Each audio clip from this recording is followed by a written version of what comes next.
Great welcome, Andrew Yang.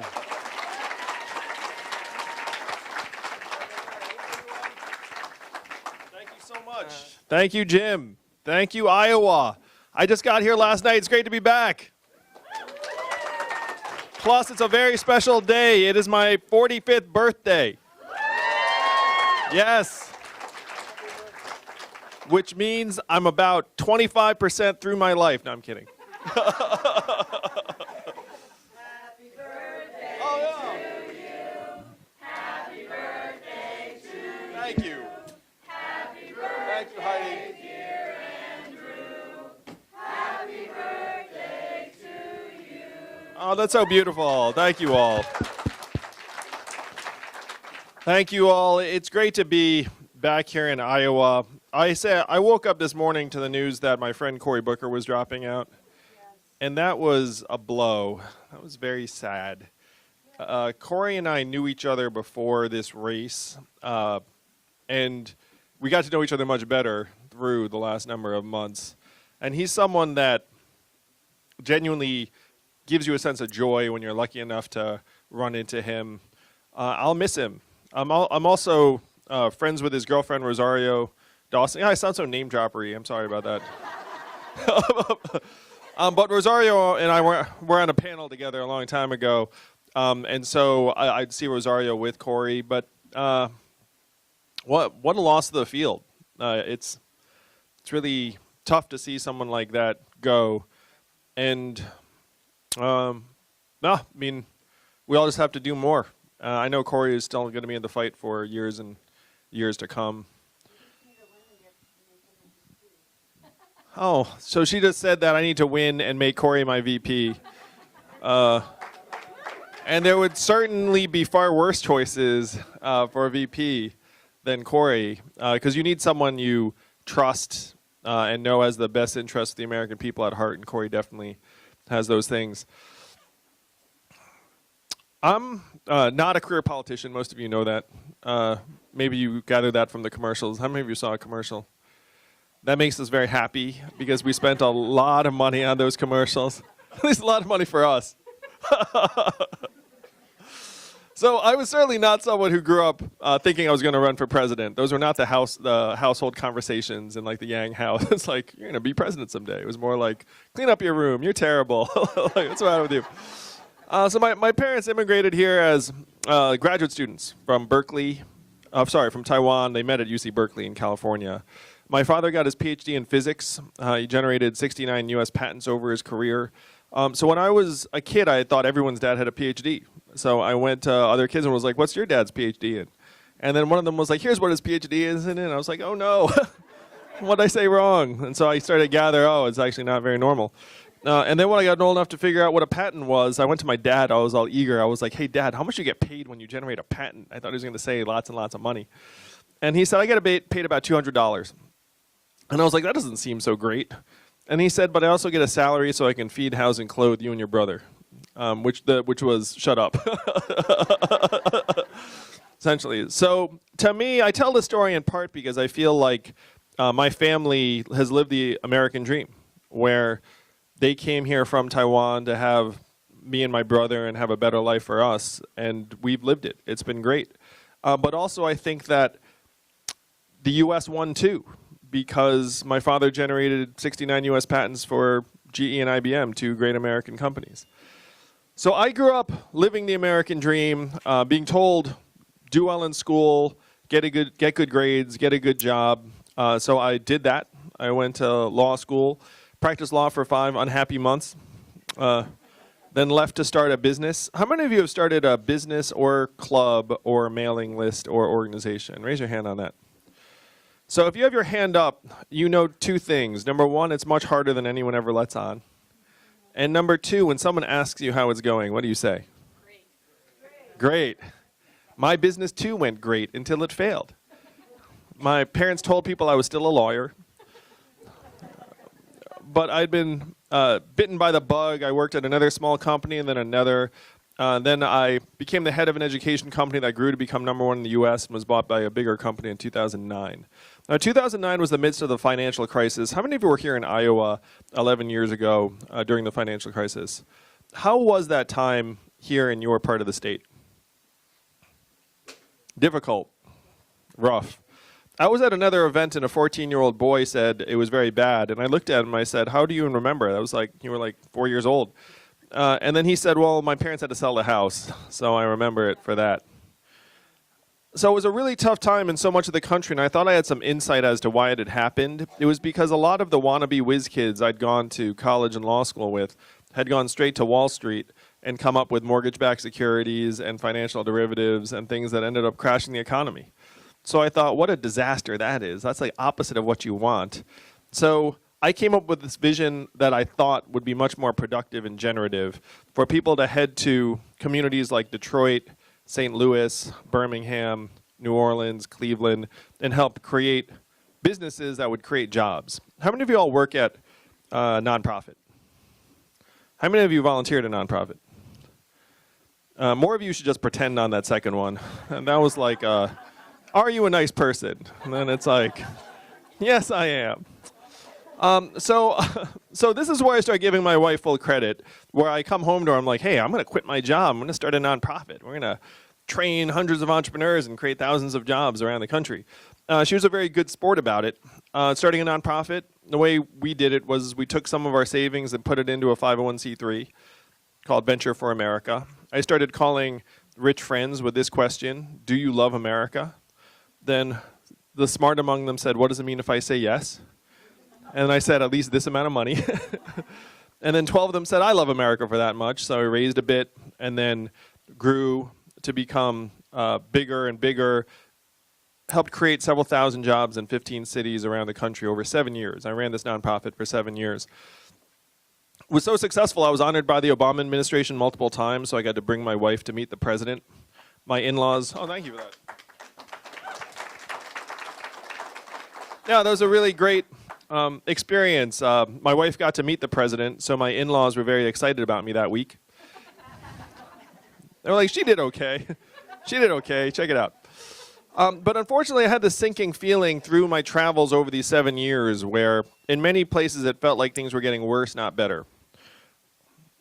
I was blown away by the gulf between parts of this country, where if you fly between, let's say, Michigan and Manhattan or St. Louis and San Francisco, you felt like you were crossing dimensions and decades and ways of life and not just a few time zones. But I was still surprised when Donald Trump became our president in 2016.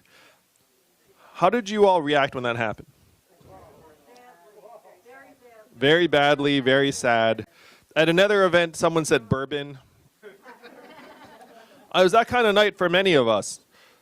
I was shocked too. But we all have family members and friends and neighbors who are very excited about his victory. And I know that's particularly true in Iowa because Donald Trump won this purple state by more than 8 points. So it would be impossible for you not to know people who were very happy about his winning. To me, his victory was a giant red flag where tens of millions of our fellow Americans decided to take a bet on the narcissist reality TV star as our president. That is not business as usual. That's not like, oh, let's just keep on doing what we're doing. And if you imagine me, I was getting accolades and awards for helping create thousands of jobs, and I realized that my work was like pouring water into a bathtub that had a giant hole ripped in the bottom, and that the water was rushing out faster and faster. If you were to turn on cable news that night in 2016 or any night since then, you can ignore the cable news cameras in the back. If you were to turn on cable news at any point, why would you think that Donald Trump won and is our president today?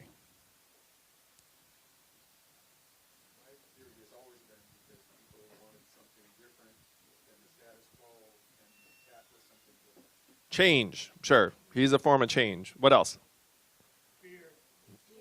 Fear, cheating. So how did he cheat precisely? Well, he and Vladimir. Russia. There we go. Yeah, Russia is pretty high on this list. Emails, Hillary Clinton, FBI, racism perhaps. Social media. Facebook, social media, misinformation, Russia again, because they're obviously tied up with that. So the fear. Fear the other rather than addressing the more complicated, difficult problems. Yeah, agree. Fear of the other. So these are the factors that have all been mixed together and presented to us as the reasons for Trump's election. But I'm a numbers guy, and so I went looking in the numbers for an explanation. And I found it. We automated away 4 million manufacturing jobs over the last number of years. And where were those jobs primarily located? Michigan, Ohio, Pennsylvania, Wisconsin, Missouri, and 40,000 plus right here in Iowa. And if that list of states sounds familiar, those are all of the swing states that Donald Trump needed to win and did win. I have been to the towns here in Iowa who lost their factory jobs, the manufacturing jobs.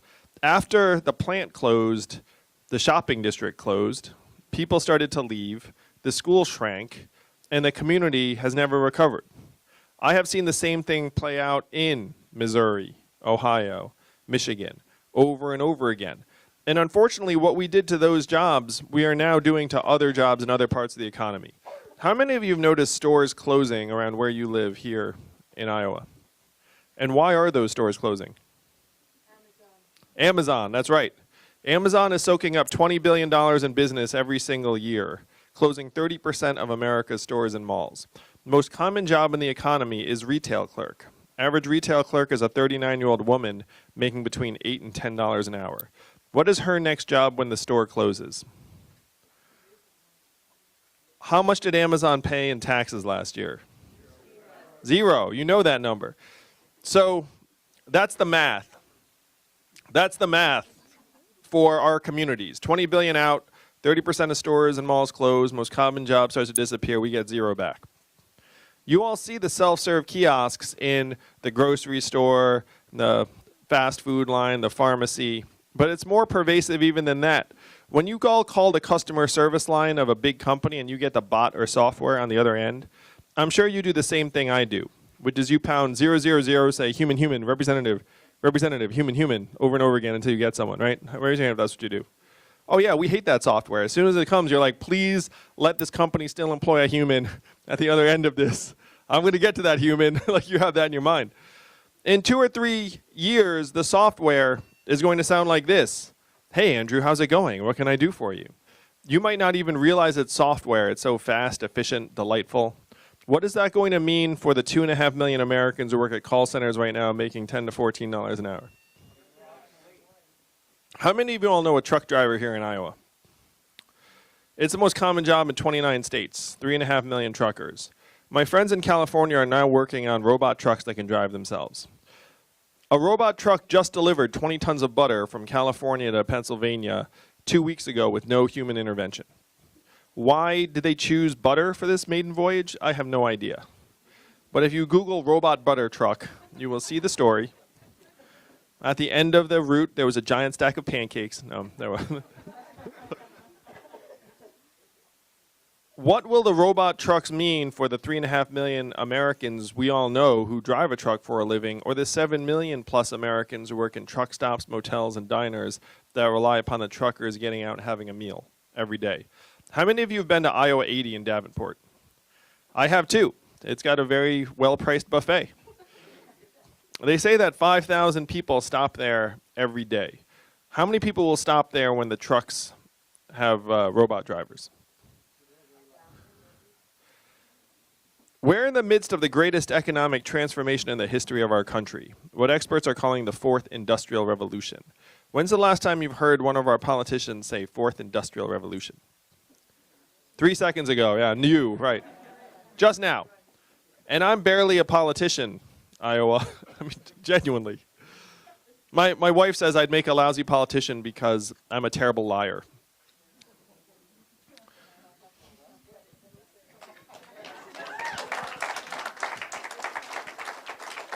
So these are the facts and figures I was going through in 2017. Trump wins. 2016, I say, oh my gosh, like I need to dig into this and figure out what just happened. 2017, I go through the data and I find there's a straight line up between the adoption of industrial automation in a voting area and the movement to Trump in that area. One of the strongest correlations you can find. Our country scapegoats immigrants for things that immigrants have next to nothing to do with. It's not like they're wall-to-wall immigrants that are going to be driving these trucks. I mean, it's going to be AI and technology. And so I go to our leaders in DC and I say, what are we going to do to help our people manage the greatest economic transition in our country's history? And what do you think the folks in DC said to me when I said, what are we going to do? So she just made this noise that was similar to this noise someone else made at an event 2 days ago, which was like the Scooby-Doo noise. It was like, oh, oh, oh. Yeah, it's like the I don't know noise. So the three big responses I got from our leaders in DC were these. Number one, we should study this further.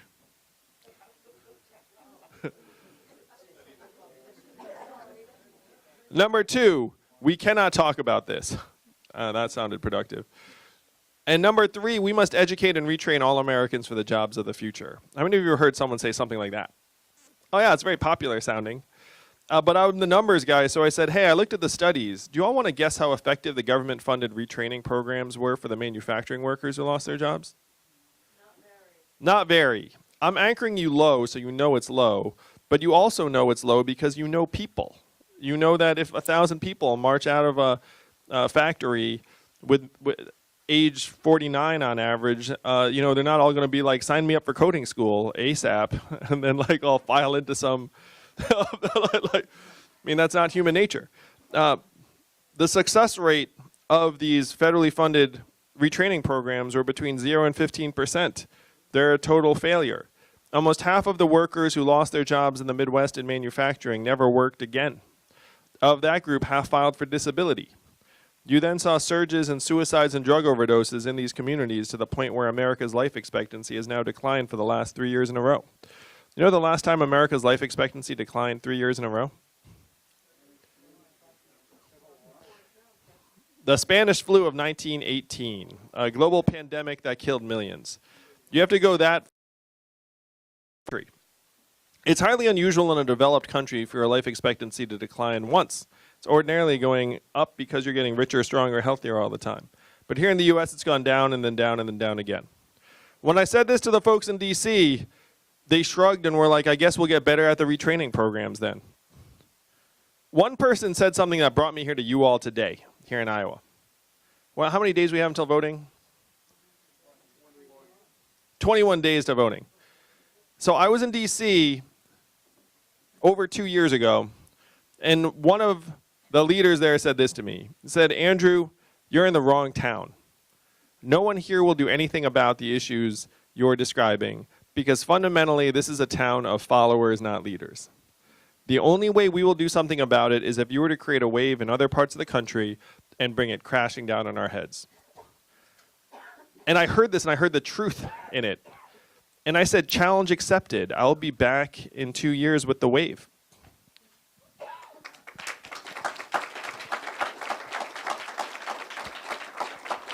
Now, you all are among the most powerful people in our country today.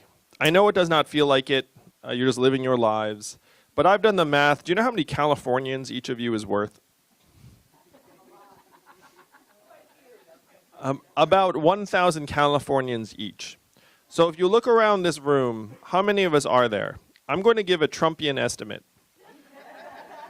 There are 300 people here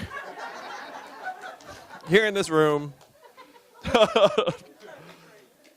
If there are 40 people in this room, that's still one football stadium full of Californians. That's the power you all have to change the future of this country. It's the power to do something that other Americans can only dream about. Most Americans look up and they see our government as a series of pipes clogged with millions and millions of dollars of lobbyist cash, and they say there is nothing they can do to change that. They are generally correct. There is next to nothing that they can do. But you can. You and you alone have the ability to flush the pipes clean in 21 days. So the question is, how do you flush the pipes? First, you put someone into the top of government that doesn't owe corporations a dime, raised $16.5 million last quarter in increments of only $35 each. So my fans are almost as cheap as Bernie's. But there's no corporate PAC money, just someone who wants to do right by the American people.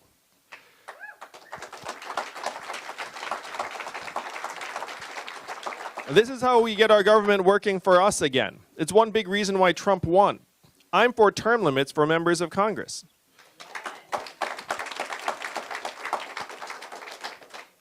Their goal should be to get something done on our behalf and then come home. Their goal should not be to crouch there in DC for as long as possible. I will tell you all, after I'm your president for 8 years, I will do everything I can for you and your families, and then you will never hear from me again.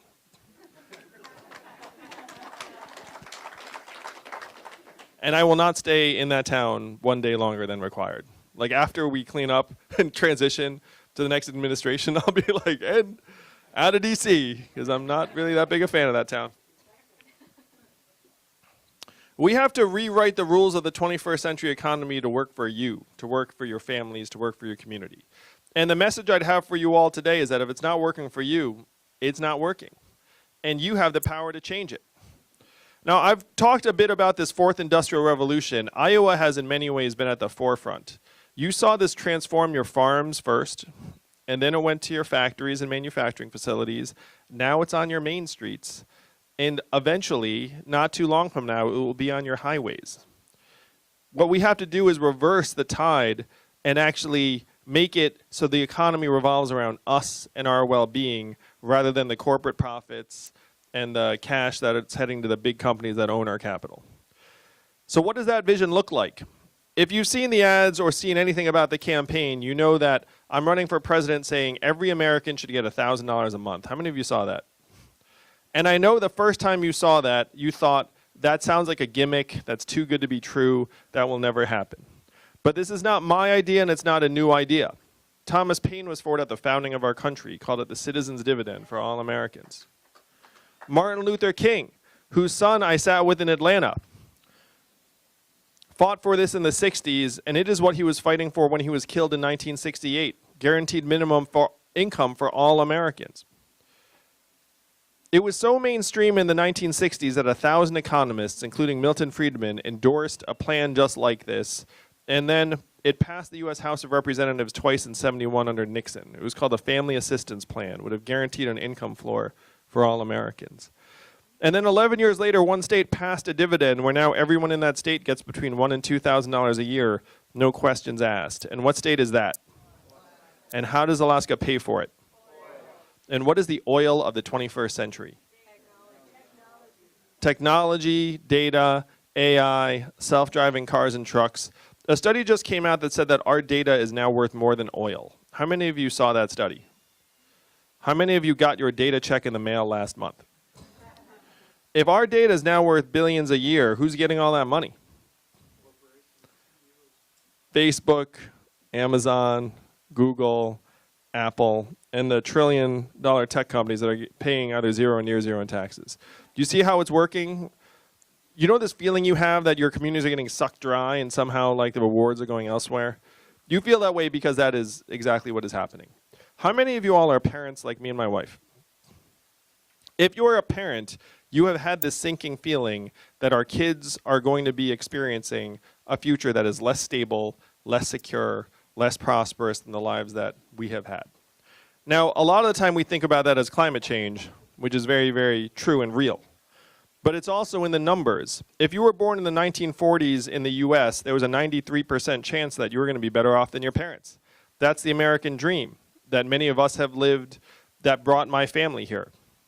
If you were born in the 1990s, which might be some of your children, you're down to a 50-50 shot, and it's declining fast. That's why we feel the way we do. This is one reason why many of your kids feel like they have to leave your community or even your state to try and find better opportunities. This is what we need to turn around. So in this context, you get our fair share, tiny, tiny slice of every Amazon sale, every Google search, every Facebook ad, eventually every robot truck mile and AI work unit. We can easily afford $1,000 to put in the hands of every American, particularly because after you have this money in your hands, where will you spend it? Where will it actually go? How much of it would get spent right here in Iowa? Most of it, not all of it. Some of you might get your own Netflix password for a change instead of. But most of it would go to car repairs you've been putting off, and daycare expenses and appliances, home repair, medical bills, Little League signups, local nonprofits, religious organizations, visiting your kids. This is the trickle-up economy from our people, our families, and our communities up. This would make us stronger, healthier, mentally healthier, and would give our kids a real path forward. I've run organizations for the last couple of decades, and there are 3 things you can do with your people. Number 1, you do nothing, and they leave you within a year. Number 2, you tell them how great they are all the time. Works for about a year, and then they leave you somewhere between year 1 and 2. And then the third thing you can do is actually invest in them, compensate them, give them raises, and then they may stay with you forever. What we have to do is we have to actually invest in our kids. We have to be able to look at them and say, your country loves you, your country values you, and we are going to prove it to you. Right now we're saying to our kids that they're inheriting this American dream, but they don't feel it. They're actually too smart. Like, they're not fooled. So we have to take the substance and actually make it real. That's what you can use your power for in 21 short days. This is what a human-centered economy could look like. Right now we have corporate profits going up and life expectancy going down. Which do we think is more important? That's right. Oh, she's right in terms of the way we're behaving. Like DC can't even see life expectancy. DC's just staring at corporate profits. Washington, D.C. today is the richest city in our country. Think about that. What do they produce?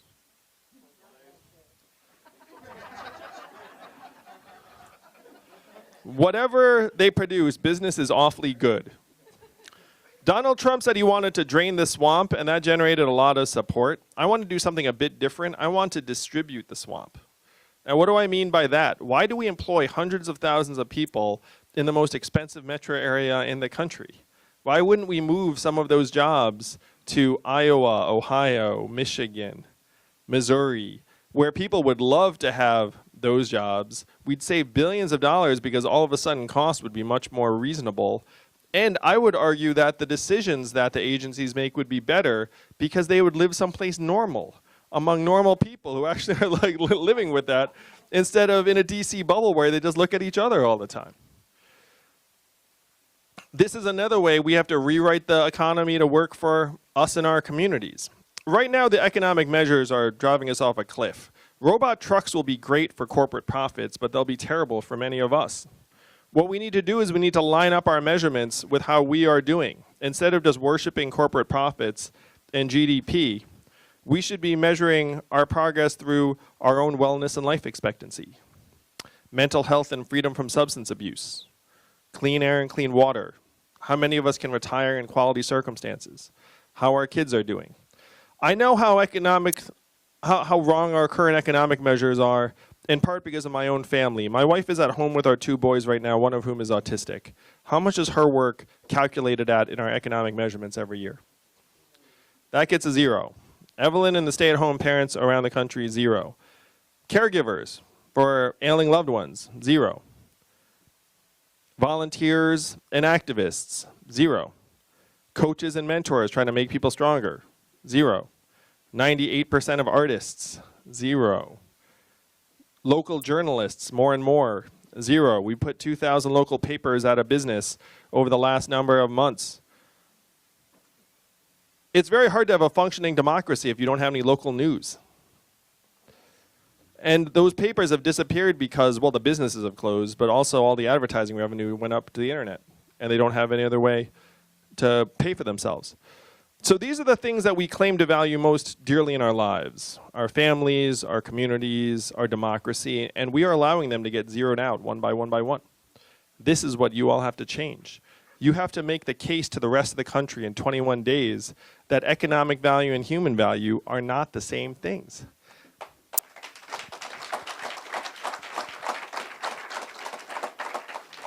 You can make the case to the rest of the country that we each have intrinsic value as citizens and as Americans.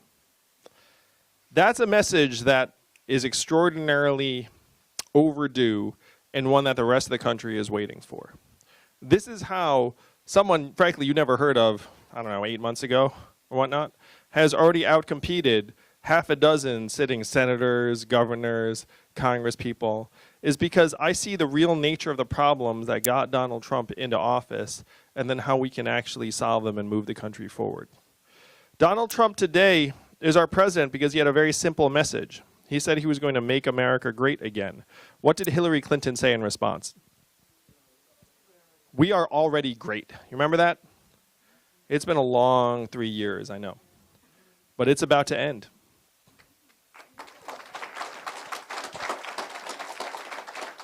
That wasn't the right response because we have to acknowledge the depth and severity and reality of the problems that our communities face. They are real. But Donald Trump's solutions were the opposite of what we need. What were his solutions? Build a wall, turn the clock back, bring the old jobs back. Iowa, you know we have to do the opposite of these things. We have to turn the clock forward. We have to accelerate our economy and society to rise to the real challenges of the 21st century. We have to evolve in the way we see ourselves and our work and our value. I am the ideal candidate for this job because the opposite of Donald Trump is an Asian man who likes math. Thank you all very much. Thank you. Now, one thing you may not have known, math is an acronym. What does it stand for? Make America think harder. That's right. That is your job in 21 days, Iowa. It's your job to move this country, not left, not right, but forward. And I know that's just where you're going to take us. Thank you all very much. Thank you. And now we've got some questions, and I think you had one. Yes, go ahead. Sure. Oh, we got a mic for you. Look at that. Not to say this in a braggadocious way, but if we took only, say, like 5% of all the trillionaire companies, like 5% of what they should pay for taxes, we should easily be able to stop a lot of poverty and hunger. I totally agree. And you know the great thing about it is if you alleviate poverty, if I give $1,000 to the average American family, how much of it's going to get spent in the community? Pretty much all of it. And it's not even going to get spent once. It's going to circulate through the economy several times. If I manage to sneak into Jeff Bezos's bank account and sneak another $1,000 in there, how much impact would that have on the economy? Zero. No one would even notice. You'd just be changing a digit in one of the accounts. You know what I mean? So it's not braggadocious at all. It's very smart. It's common sense. We all know that the trickle-up economy would work. We all know that the money in our hands would actually solve many of the problems that our politicians claim to want to solve. We know that the money would actually go right back into our community. The biggest illustration of this, and I was so disgusted by this, I quit my job, started a nonprofit, and ran it for 7 years. We had a choice between bailing out the banks for $4 trillion and keeping our people in their homes. And which do we choose? The banks. Do you all remember voting for that?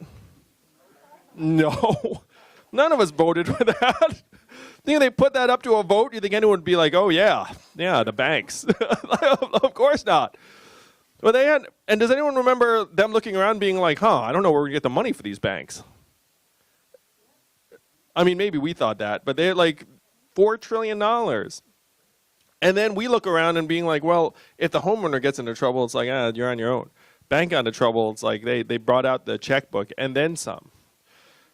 So that's, to me, the biggest illustration of how warped our priorities have become, how out of touch our government has become.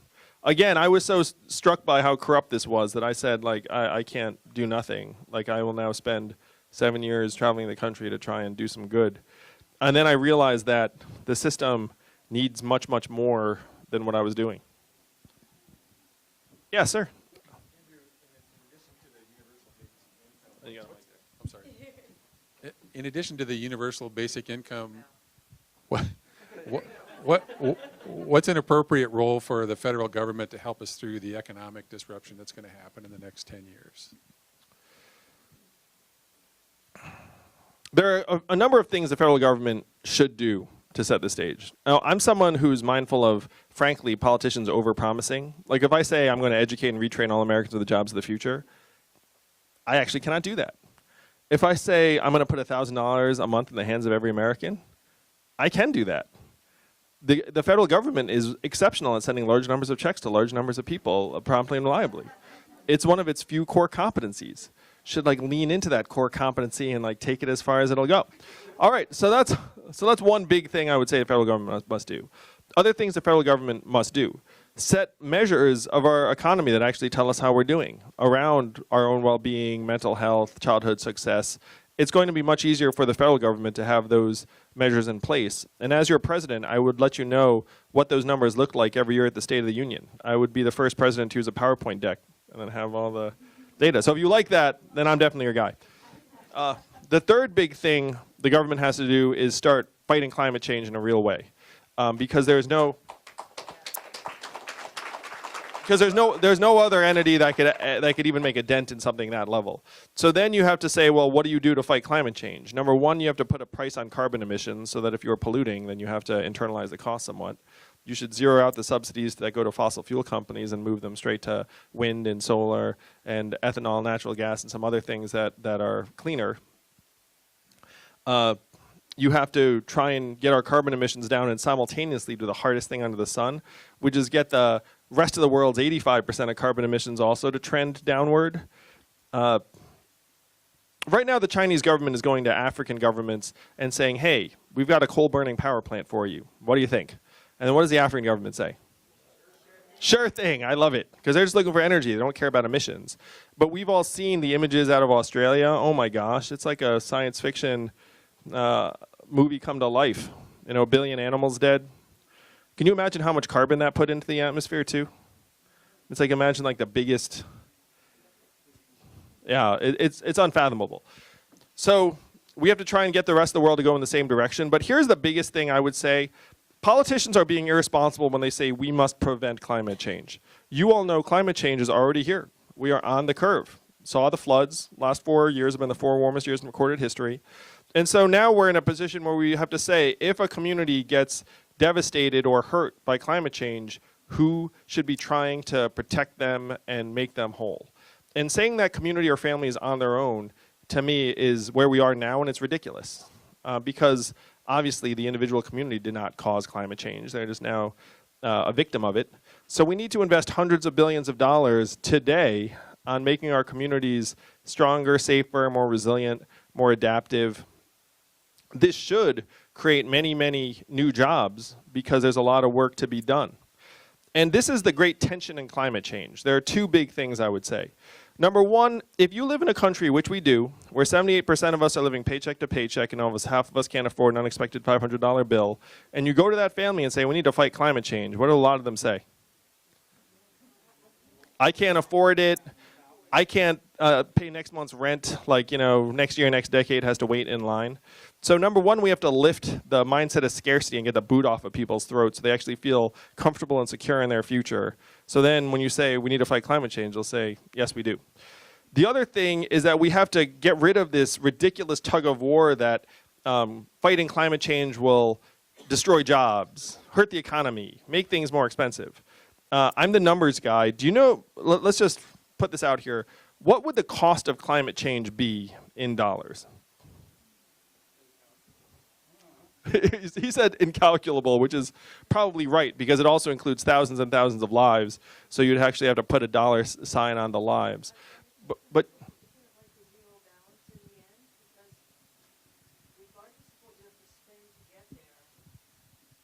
every life is worth a certain amount of money.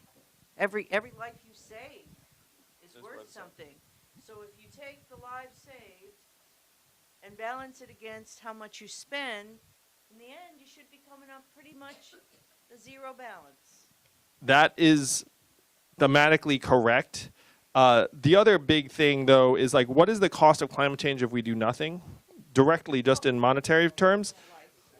Yeah, trillions and trillions of dollars. So to give you a sense of the scale of the economy, our economy is $21 trillion a year. So if you think about the impact of climate change over time, it's tens of trillions of dollars, easily. So then you realize that inaction is actually very, very expensive. And that if you start investing hundreds of billions of dollars, it's actually cost effective. The problem is that this multi-trillion-dollar cost of climate change is not factored in our numbers. So what you have to do, that's one reason why putting a price on pollution is very important, because then it starts getting included in the numbers. And then people can see that actually investing is cheaper. Like, this is the major thing we have to help convince our fellow Americans of. One of the biggest farces is that we don't have the money to do these things. Because again, $4 trillion for the banks, $1.5 trillion for the rich companies. We have the resources to do right by ourselves and our people. It will actually make us richer, stronger, healthier, and make the economy significantly stronger. So those are the big things the government, I think, should do. It looks like I've got one more. Heidi, pick someone. No, I'm kidding. You can pick whoever you like. Since you're a numbers guy, how do we fix the healthcare and the big pharma? Because all they want is money out of us, especially with us who have pre-existing conditions. Sorry. No, you're not wrong. I'm just thinking where to start. I'm going to illustrate the drugs as a problem. So first, our healthcare system feels the way it does because it's not actually designed to make us stronger and healthier. What's it designed to do? Make maximal profits and revenue for the drug companies, the insurance companies, the device companies. It's pretty good at those things. We're spending $3.6 trillion a year on a system that's underperforming relative to any other system in the world. So how do we make it better? So I'm going to use drug prices as the illustration. This is one thing. Number one, we should make TV advertisements for prescription drugs illegal.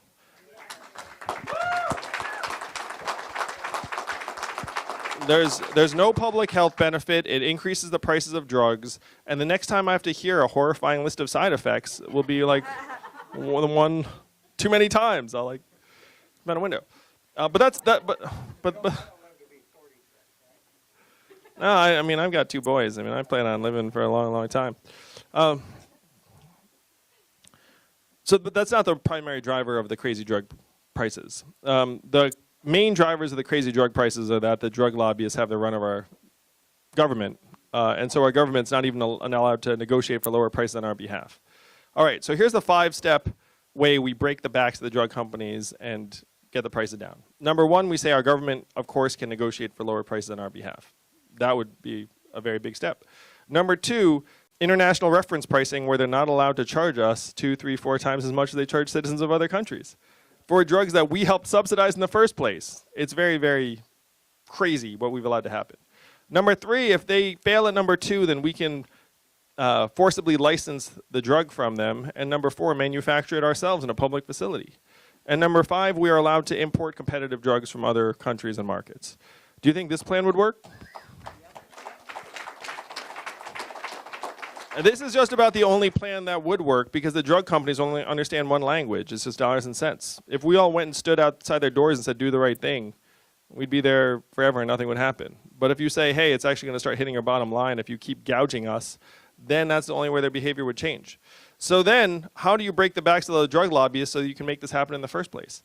Number one, you get someone into the White House who, again, just wants to do the right thing and get out of there. And I have like zero qualms about crushing the drug companies because they've been getting away with things for. And then number two, we have to retake our government from the lobbyists. So I have a friend I grew up with who went to work on Capitol Hill for good reasons. And when he got there, he said he would never become a lobbyist. What is the end of this story?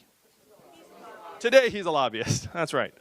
So how do we change these things about our capital? You make it so that regulators of industries are not allowed to work at those industries afterwards for 10 years, which makes them essentially useless. And you start that at the top with the president. The president should not be able to give paid speeches for personal gain after they leave the office. Make it a one-way street. Then you say, to override these corporate interests that have taken over our government, we should put 100 democracy dollars in the hands of every voter.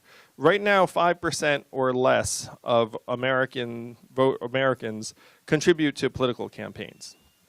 If everyone had 100 free dollars that you could give, what would that percentage be? Not 100%. People are lazy, but maybe like, but even if it's like 50 or 60%, you would wash out the lobbyist cash by a factor of 4 or 5 to 1.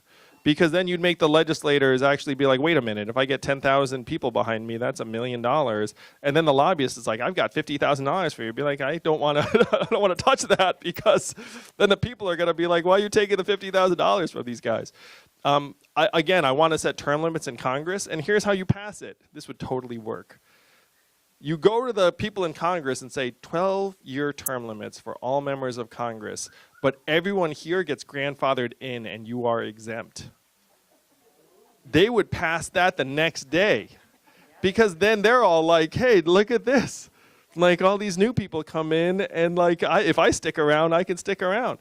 But then you hit the fast forward button, 12, 15 years, those people are out of there anyway, and then you have term limits just freaking running, right? That makes sense. So as you can tell, I have many, many big plans to turn this ship around, but I need your help. I need you to get the word out. I need you to commit to caucus. I need you to spread the word to other magical Iowans that are also worth 1,000 normal voters in another part of the country, because we don't have unlimited time. If we let this opportunity go, what happens over the next 4 years? More stores close, the AI gets smarter, the robot trucks actually start showing up in earnest. We have to turn this around this time. We have to turn this thing around in 21 short days.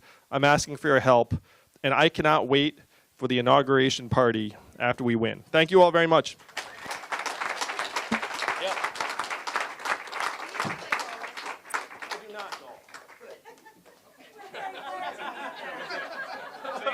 Andrew's going to stick around, answer more questions, take some photos. We are going to do a little press.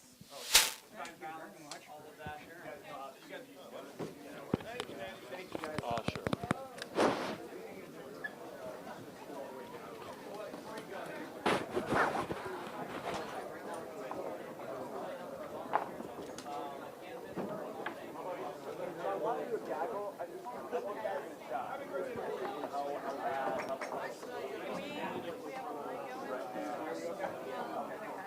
If anybody wants to take a picture, have your camera app ready and I'll take a picture for you. I love it.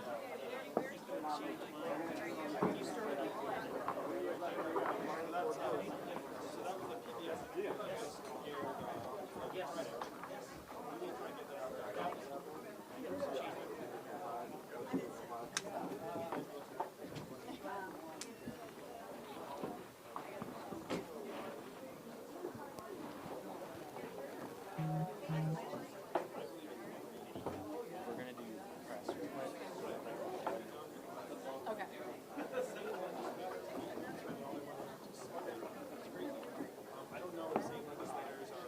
Gotta run back there real quick to do a press thing, so they're gonna bring it up. We'll be back.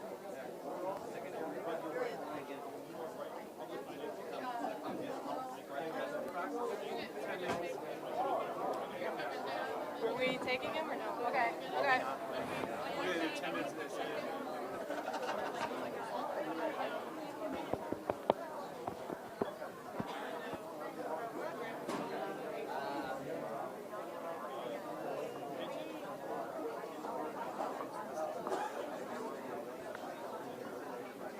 Mark, can you grab a pen? Never mind.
Hey, check 1 2.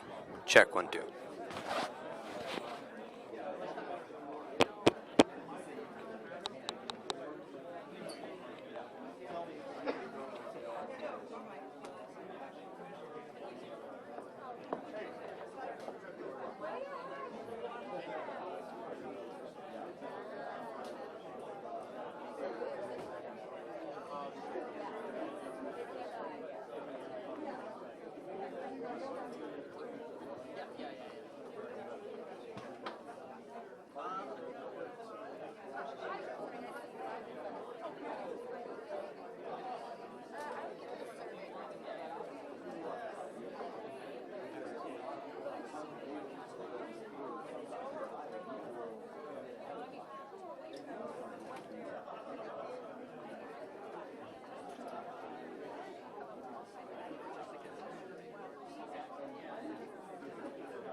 Trying to, yeah, no, I'm just, I'm trying to see if I can, but I'm not sure. Okay. Well, we'd love to have you. Yeah, thanks. Tonight should be a good one. It's going to be a good dinner. Exactly, yeah.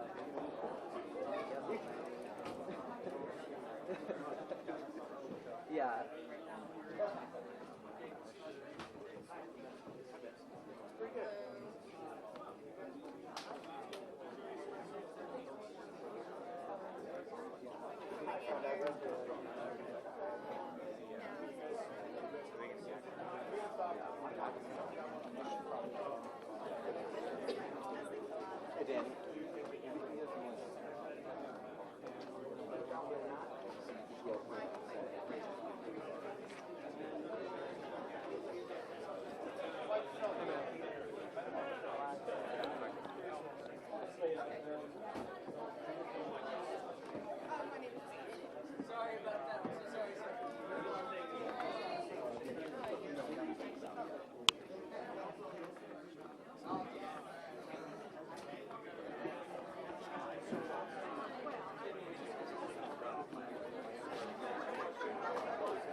And you know more about but when I was in that LJ, I was like,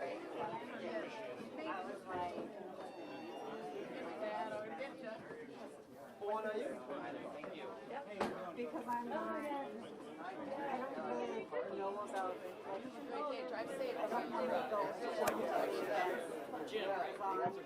and Facebook, because if we really can't, like, I don't think they really need to go first. But, well, you don't have to copy me, you can go whenever.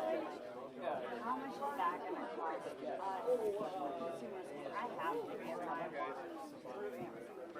Nowhere to sell it.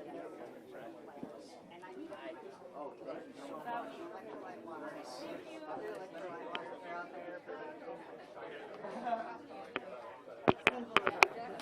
So much for coming out. And I'm just I'm glad I really got to there you go. You're from Jasper County, right? Yep. Very last thing, if you don't mind. I can't just throw shots. So I have Still making up your minds 3 weeks out. So we're actually going to send this canvas back to you. And then we have, if you'd like to be a precinct captain, you have precinct captain training this week. And what's the line? all of our bills are paid online. Oh, thank you so much. Have a Hey, great go for it. night. Yeah, I share this. Give me your card. I'm not using my card. People would say, how can you still His card's already out there, so I'm like, well, one of our cards. Okay.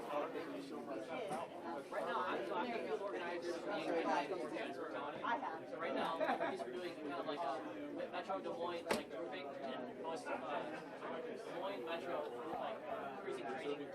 This Wednesday in West Des Moines, I'm trying to do it exclusively in Jasper County for the coming week. Just for Jasper County, and you'd like to. Well, I already figured that. I am worried about. I can have a friend contact you later today. Yeah, I get to. Yeah, 6 number, I think it was. Is it Missouri or Kansas? Yeah, Missouri. So I was hoping to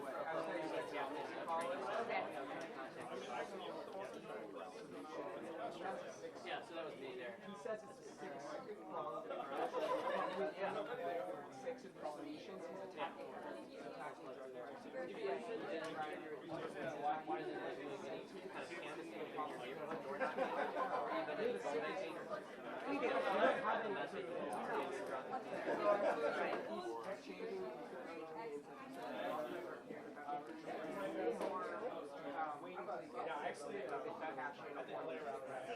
And there are some doctors that care, and they want to go because they're losing time.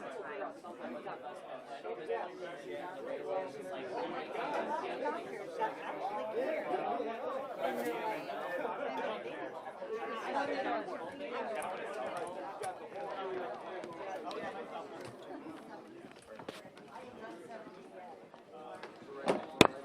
Yeah, that's cool. I want to move it forward in the back. We're a little bit closer this way. Yeah. Because it's quite an array. Come a little bit closer. That's perfect. Okay, we'll start over here. Very presidential feeling, team. You good, Danny? Yep. Yeah. Andrew, can you talk first about Iowan voters? It's a savvy group. Obviously, you've got usually some pretty tough questions. Can you talk about the role that Iowan voters play in this entire process here? You know, I love talking to Iowans because they take their democracy so seriously. They really want to meet you, size you up, dig into your vision for the country. I'm really excited about February 3rd in part because I think Iowans see the future and see that we need to move forward. You think they play an outsized role, though, in this election process? Oh, they clearly do. I joke about it all the time, but we're here for a reason. If you do well here in Iowa, it can give you a launching pad through the primaries and all the way to the White House. And the opposite is true, too. If you don't do well here, we're going to see any number of candidates drop out, either before voting starts or right after voting starts here in Iowa. But you would change the calendar if you could?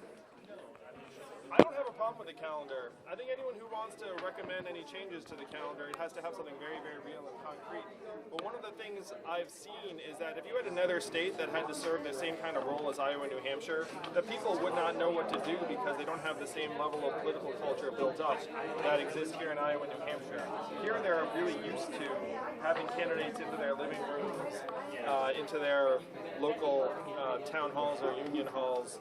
It would be very difficult for another state to play the same role without having a significant adjustment period. What about not making the debate stage? How much does that hurt you? I'm laughing because you probably saw we just got another 5% poll on the way in here. I mean, we're at 5% here in Iowa and growing, 5% in New Hampshire and growing. We're well positioned to compete and even win through the primaries coming forward. We've been growing faster than any other campaign, and not making the debate, while a disappointment, it's not going to hold us back. Mr. Yang, what kind of counter programming are you going to have while the debate is running? Is there anything that you can do to capture Iowa's attention while the debate is going on and you're not going to be on that stage? Yeah, we should have an announcement tomorrow about something that we're doing that I think people will enjoy. Is there any clue that you can give us about what that thing might be? You know, unfortunately, it's for tomorrow's press cycle. Mr. Yang, did you see the CNN report today from the Warren camp kind of accusing Bernie Sanders of having this conversation with her back in 2018 about him telling her a woman can't be president? What do you make of that story? Do you think a woman can be president? I have not seen that story. I would be stunned that anyone would put that out as a legitimate point of view. Yeah, I haven't seen the story. But I'd just be surprised. Do you think that America is ready for a female president? I think that one wonderful thing about this country is that there's a first time for everything, and I think that we're overdue for a woman president. Andrew, about the debate, do you think it's a dead issue now getting into tomorrow's debate? Because in the past, networks have revisited the rules, right? Rand Paul, for example, 4 years ago made it in a last-minute poll there's going to be a Nevada poll tomorrow. Are you making any more protests at the DNC? You're pretty done. Wow. Well, Dave, I will say that I plan to be in town, and that if there was a podium set up for me, I would gladly be there. You know, I'm optimistic that we will continue to show at 5% or higher in, for example, this Nevada poll that's coming up tomorrow. We're 5% in Nevada in a poll that we released. I would love to be on the debate stage tomorrow. If the DNC shows any flexibility on that, I would be right there. They don't even need to put me on one of the ends. They could put me over in one of like the corners, like off on my own, like I was like the kid who, you know, I don't know, like had a cold or something. But you know, I don't anticipate them doing that, which is too bad, because if they run more polls, I clearly would have qualified. It's the will of voters here in Iowa. It's the will of voters around the country that I am on that stage. Over 400,000 Americans have donated to my campaign, so it's very frustrating that I'm not there. But it's going to be even more frustrating after I make the next debate stage and demonstrate that this one was just a blip. Now that Senator Cory Booker has dropped out, do you anticipate him coming to campaign with you, kind of like a Senator Warren-Castro duo?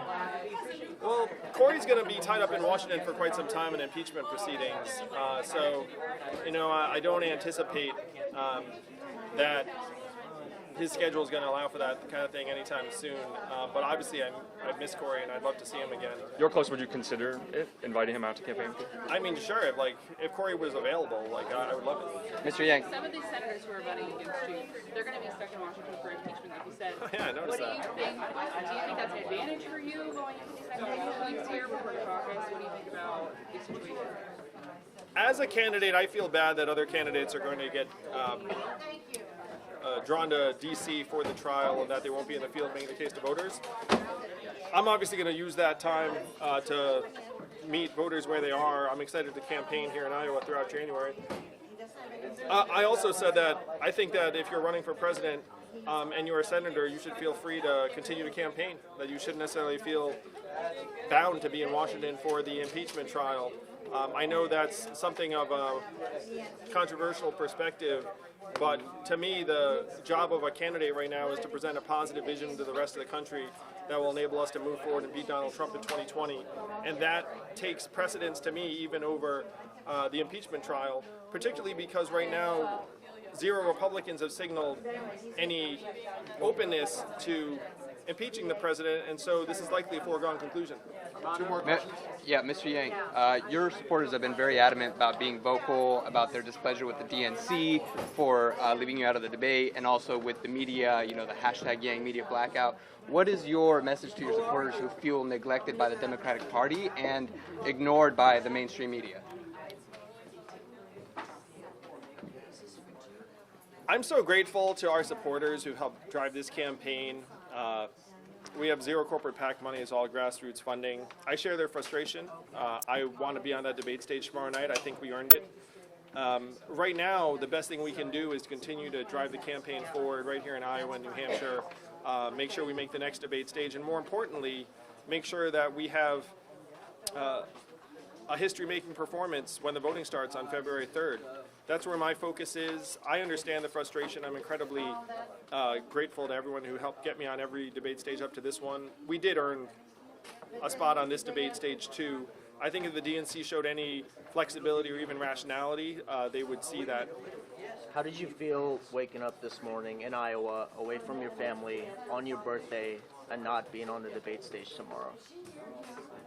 What's your mood like? So it's my birthday today. I'm 45 today. And I woke up to a whole flurry of text messages from friends from every part of my life that have my cell phone number being like, happy birthday, man, happy birthday, happy birthday.